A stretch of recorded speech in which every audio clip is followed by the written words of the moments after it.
Hello प्यारे दोस्तों, आपको अपने इस चैनल पर स्वागत करता हूं और आइसोमेरिज्म वाले एपिसोड्स को ही थोड़ा आगे बढ़ाता हूं कि उसका एक पार्ट हम लोग जैसा लास्ट वीडियो में हम लोगों ने किया हुआ था ज्योमेट्रिकल आइसोमेरिज्म, उसी पार्ट्स का उसी ज्योमेट्रिकल आइसोमेरिज्म के बाद एक अनदर पार्ट है स्टीरियो आइसोमेरिज्म का, जिसको हम कहते हैं ऑप्टिकल आइसोमेरिज्म। ये ऑप्टिकल आइसोमेरिज्म बहुत ही इंपॉर्टेंट टॉपिक है ऑर्गेनिक केमिस्ट्री का, इनफैक्ट जीओसी का। तो इसके बारे में थोड़ा देखते हैं कि है क्या ये ऑप्टिकल आइसोमेरिज्म। ये भी एक स्टीरियो या स्पेस आइसोमेरिज्म है, जैसा कि मैंने लिखा हुआ है कि it is also a stereo और स्पेस आइसोमेरिज्म और स्पेस आइसोमेरिज्म। ठीक है, अब ये है क्या एक्चुअली, कैसे इसको डिसाइड करते हैं, उसके बारे में थोड़ा सा देखते हैं। जैसे सबसे पहला ये जो ट्रुथ देख रहे हैं हम लोग, ये जो मैंने एक फिगर बनाया हुआ है, ये है एक्सपेरिमेंटल एक्सपेरिमेंटल एक्सपेरिमेंटल असेसमेंट है ये। इसमें क्या देखा जाता है कि जैसे व्हाइट पोलराइज्ड लाइट है, उसको हम लोग क्या करते हैं, एक निकोल प्रिज्म से पास करवाते हैं। व्हाइट पोलराइज्ड लाइट को निकोल प्रिज्म से इसलिए पास करवाते हैं क्योंकि ये जो व्हाइट पोलराइज्ड लाइट है, ये vibrates in all direction, her direction में वाइब्रेट करेगा। तो जब हम इसको निकोल प्रिज्म से पास करवाएंगे तो प्रिज्म क्या करेगा कि इसके डायरेक्शन को यूनिडायरेक्शनल कर देगा, और यूनिडायरेक्शनल होने के बाद हम इसका असेसमेंट इजीली कर सकते हैं ऑप्टिक ऑर्गेनिक कंपाउंड की ऑप्टिकल एक्टिविटी देखने में। क्या होता है कि जब ये यूनिडायरेक्शनल हो गया, फिर इस लाइट को पास कराया जाता है किससे, ऑर्गेनिक कंपाउंड से। ऑर्गेनिक कंपाउंड से जब हमने पास करवाया तो देखा क्या गया कि अगर इस लाइट का डेविएशन हुआ अपने पाथ से, तो उसको हम कहते हैं ऑप्टिकल आइसोमेरिज्म। और ये विदाउट डेविएशन चला गया, then it is called optical, मतलब then it is optically inactive. अगर ये सीधा सीधा पास कर गया without any deviation, then it is optically inactive compound.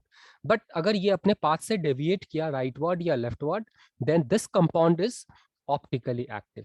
ये था हमारा basic experimental truth of the optical isomerism. क्या देखा हम लोगों ने, इसमें क्या क्या किया था, थोड़ा सा लिख लेते हैं कि when white light is passes through, when a white light is passes through,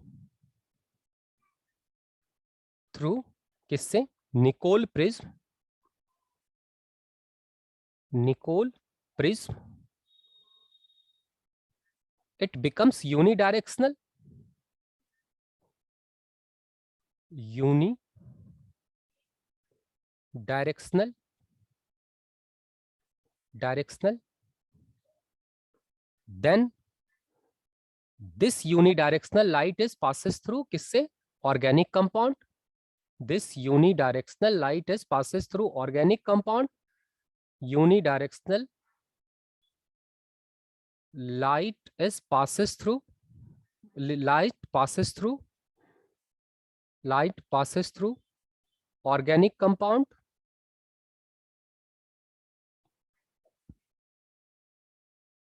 compound से अगर ये पास किया इफ, उसके बाद आप कंडीशन लगा देते हैं, मतलब देख लेते हैं कि कौन सा ऑप्टिकली एक्टिव है या नहीं है। If it deviates deviates from its path,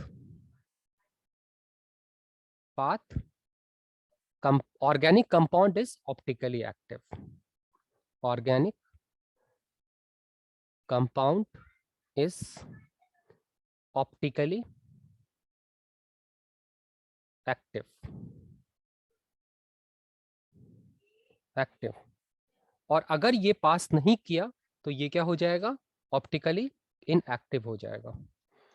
if it does not deviates from its path, it does not deviates from its path, path से अगर ये डेविएट नहीं किया तो क्या कहते हैं उसको, ऑप्टिकली इनएक्टिव। Optically inactive. ये तो एक्सपेरिमेंटल ट्रूथ था। अब इसके बारे में आगे हम लोग देखेंगे कि हम लोग पेन कॉपी पे मतलब रिटेन करके कैसे चेक करें कि ये ऑप्टिकली एक्टिव है या इनएक्टिव है, उसके बारे में हम लोग आगे देखेंगे। लेकिन एक चीज यहाँ पर जरूर से देख लें कि जैसे मैंने बोला कि ये अपने पाथ से अगर डेविएट किया, देखो अगर ये पाथ से डेविएट करेगा तो दो ऑप्शन है। ऊपर वाले को अगर लेफ्ट बोलते हैं तो लेफ्टवर्ड डेविएशन हो सकता है, लेफ्टवर्ड डेविएशन, या राइटवर्ड डेविएशन हो सकता है, राइटवर्ड डेविएशन हो सकता है। तो अगर लेफ्टवर्ड डेविएशन है तो उसको हम कहते हैं levo compound. If light deviates rightward, deviates rightward,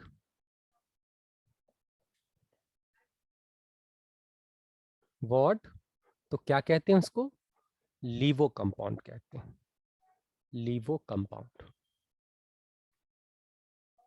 leftward अगर है तो मिस्टेक से लिख दिया, लेफ्टवर्ड अगर है तो उसको डेक्स्ट्रो कहते हैं, डेक्स्ट्रो,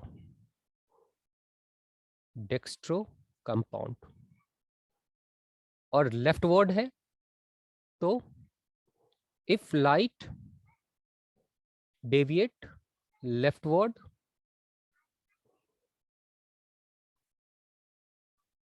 वर्ड, तो उसको लीवो कहते हैं। इसको थोड़ा सा ध्यान रखने का भी एक तरीका है, लीवो कंपाउंड, कंपाउंड कहते हैं। देखो एल से लेफ्ट और एल से लीवो, तो इसको ऐसे देख सकते हैं, दो पेयर में होगा लीवो या डेक्स्ट्रो, एल से लेफ्ट तो एल से लीवो, बाकी राइट वाला डेक्स्ट्रो।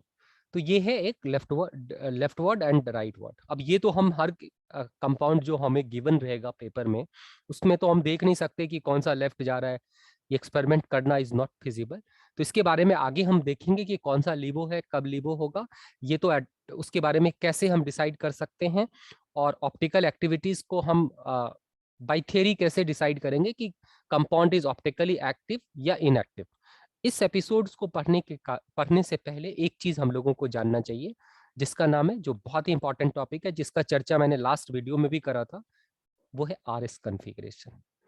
आरएस कॉन्फ़िगरेशन, क्योंकि अगर आरएस कॉन्फ़िगरेशन का कंसेप्ट आपको क्लियर है तो आप ऑप्टिकल एक्टिविटीज से रिलेटेड जो भी कंसेप्ट है उसको इजीली ग्रैब कर सकते हो और डिसाइड कर सकते हो कि कौन सा कंपाउंड किस ऑप्टिकल एक्टिविटीज में इन्वॉल्व है। तो ये चीज हम लोग देखेंगे। इससे पहले हम एक दो रिप्रेजेंटेशंस को देख लेते हैं जो कि यूज होगा बहुत ही फ्रिक्वेंटली। सबसे पहला जो रिप्रेजेंटेशन है उसको कहते हैं features projection formula, features projection formula, projection formula. Basically इसमें क्या है कि जो कार्बन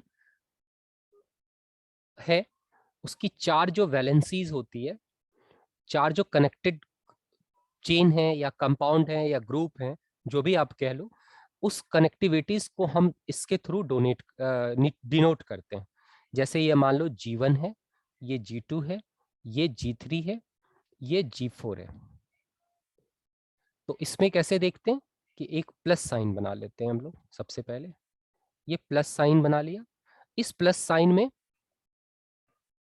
क्या देखा जाएगा, यहाँ पे सी भी था, हाँ, इस प्लस साइन में क्या देखेंगे कि मान लो ये G1 G2 लिखा हुआ है, यहाँ पे G1 लिखा हुआ है, यहाँ G3 लिखा हुआ है, यहाँ पे G4 लिखा हुआ है। तो ये जो नोटेशन है, दिस दिस नोटेशन को क्या कहते हैं, is called features, features projection formula. Pronunciation अलग अलग तरह से किया जा सकता है, बट कंसेप्ट तो यही है, फॉर्मूला। ठीक है, इस नोटेशंस पर में हम आरएस देखेंगे। एक और नोटेशन है जिसको कहते हैं वेज रिप्रेजेंटेशन, वेज रिप्रेजेंटेशन, है ना। ये भी बहुत ही इंपॉर्टेंट है, अक्सर आपको दिख जाएगा बेज रिप्रेजेंटेशन। जब आप ऑर्गेनिक केमिस्ट्री को पलटोगे तो इस नोटेशंस को आप बहुत ही फ्रिक्वेंटली देख पाओगे। देखो इस नोटेशन में एक्चुअली इसकी थोड़ी सी ये है क्वालिटी, ये है कि ये 3D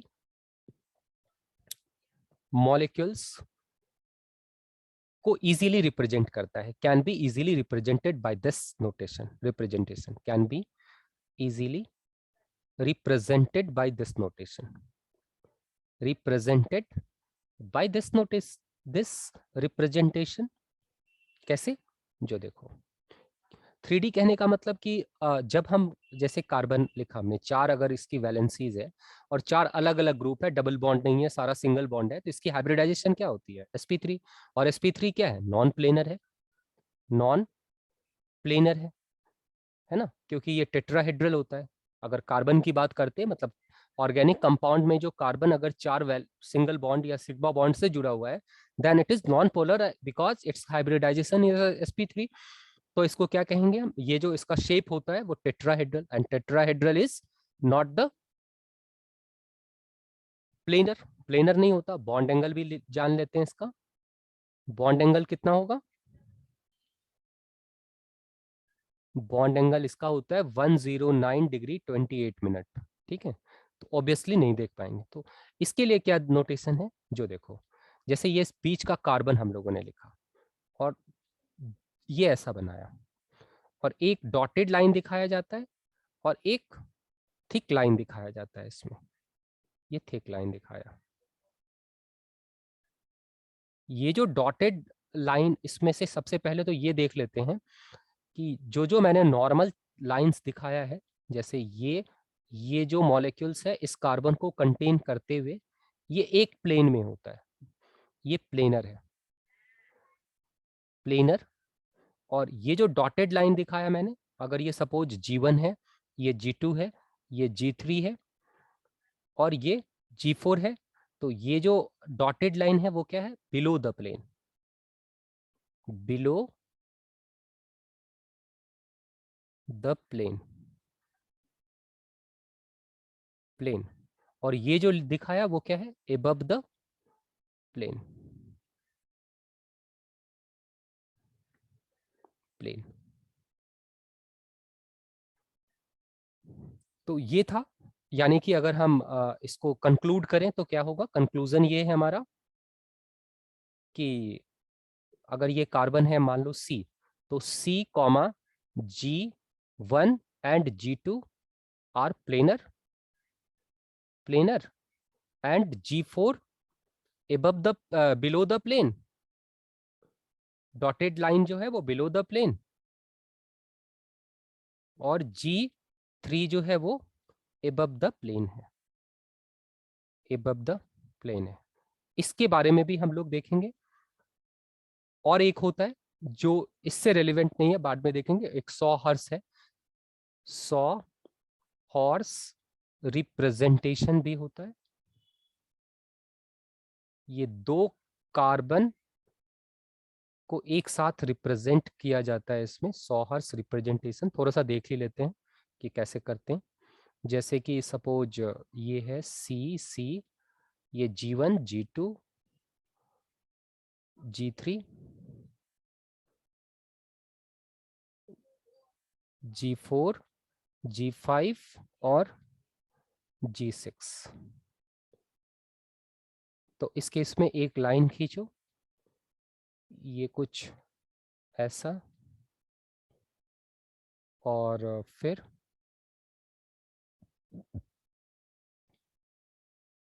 कुछ ऐसा है।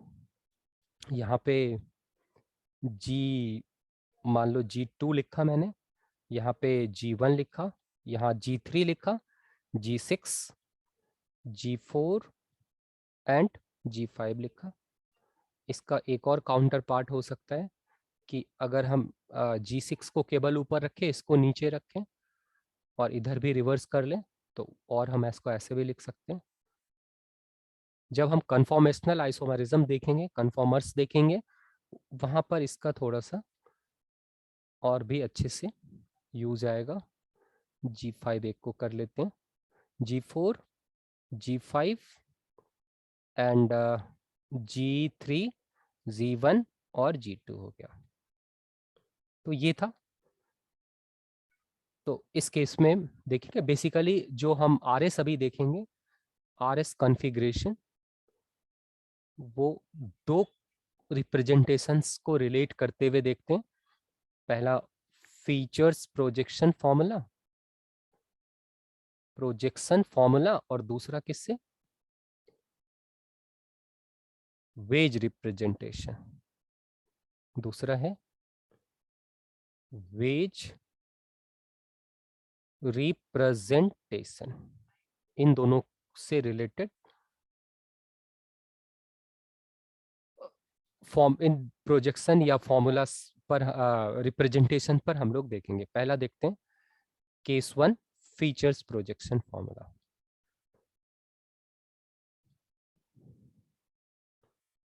प्रोजेक्शन फॉर्मूला पे देखते हैं कि कैसे होगा। अच्छे से देखेंगे।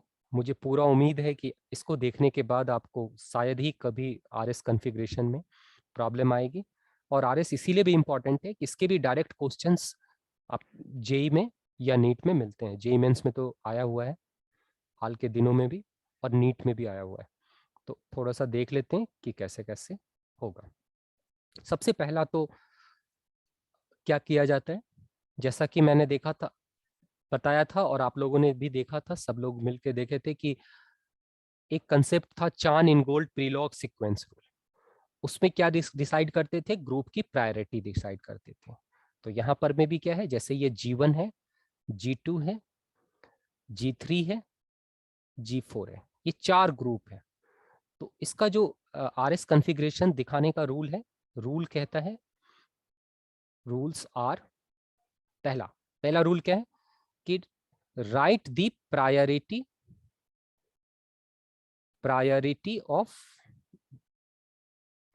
Priorities of the groups. जो भी ग्रुप्स है उसकी प्रायोरिटी हम लोग लिख देंगे, पहला। दूसरा क्या करते हैं कि do exchanges such that lowest priority group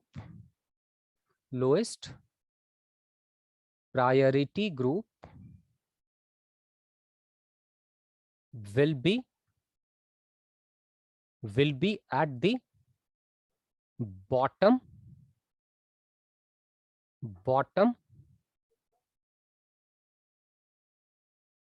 of the structure। जो आपने स्ट्रक्चर फीचर्स प्रोजेक्शन फॉर्मूला के थ्रू जो डिसाइड किया है, उसके बॉटम पे क्या आना चाहिए, लोएस्ट प्रायोरिटी को के एटम को आना चाहिए। Also do two exchanges simultaneously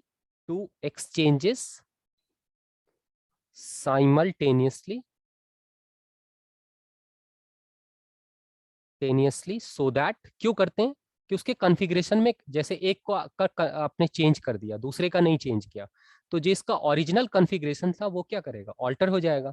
उसको तो ऑल्टर नहीं करना है, हम लोगों को तो जानना है ना कि क्या इसका कॉन्फ़िगरेशन है, ना कि ऑल्टर करना है। तो इसका कॉन्फ़िगरेशन जो ओरिजिनल था उसको रिटेन करने के लिए हम लोग क्या करते हैं कि दो एक्सचेंजेस करेंगे। अभी मैं एक एग्जाम्पल दूंगा तो बहुत अच्छे से क्लियर हो जाएगा। पहले थोड़ा सा देख लेते हैं रूल्स क्या है। Do two exchanges simultaneously so that क्या होना चाहिए, their original configuration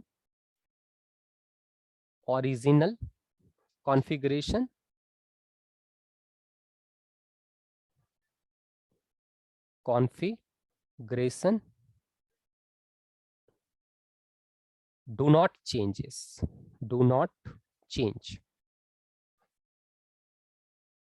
यहां तक करने के बाद अब हमारी बारी है किस क्या करने की, डिसाइड करने की RS के लिए। तो उसके लिए क्या करेंगे, गो 1 2 3 वाया 2। अब 1 से 3 में जाओ। 1 से 3 का मतलब कि जो प्रायोरिटी आपने डिसाइड किया था उसकी बारे में मैं कह रहा हूं। कि 1 से 3 में जाओ via 2, if it is clockwise,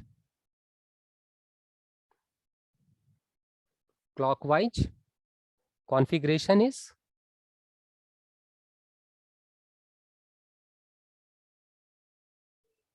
R. If, ये पहला केस, if दूसरा, if it is anti clockwise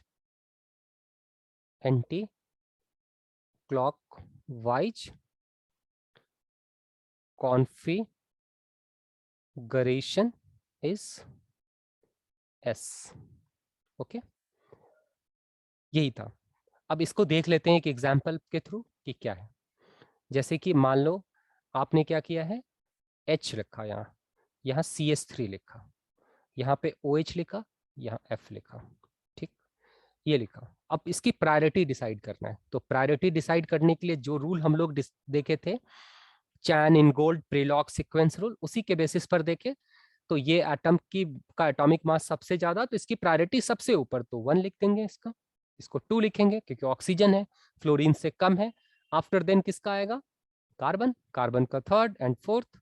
अब क्या करते हैं कि ट्रांजिशन करते हैं या एक्सचेंजेस करते हैं, सो दैट कि जो लोएस्ट प्रायोरिटी का ग्रुप है, जैसे 4th नंबर जो ग्रुप है प्रायोरिटी के बेसिस पर, वो कहाँ आ जाए, बॉटम पोजीशन पर आ जाए। तो यहां पर कर लो, ये एक्सचेंज, 2 एक्सचेंजेस कर लिया, तो क्या आ गया,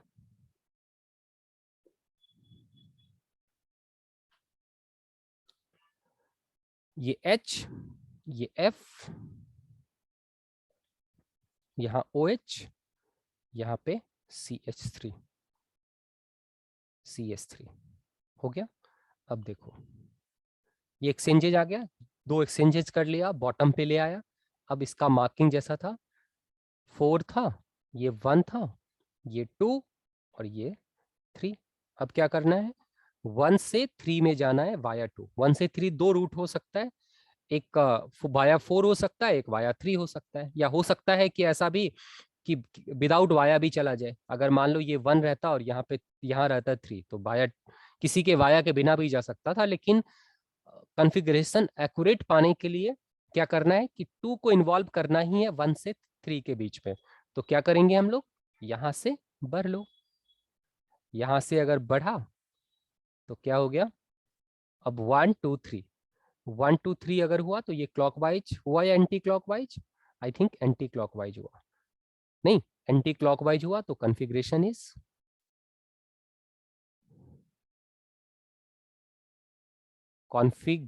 इज एस हो गया। ठीक है, एक चीज इसी से रिलेटेड एक और देख लेते हैं कि जैसे कभी कभी ऐसा होगा कि जो लोएस्ट प्रायोरिटी का हो है H, ये हमारा है BR,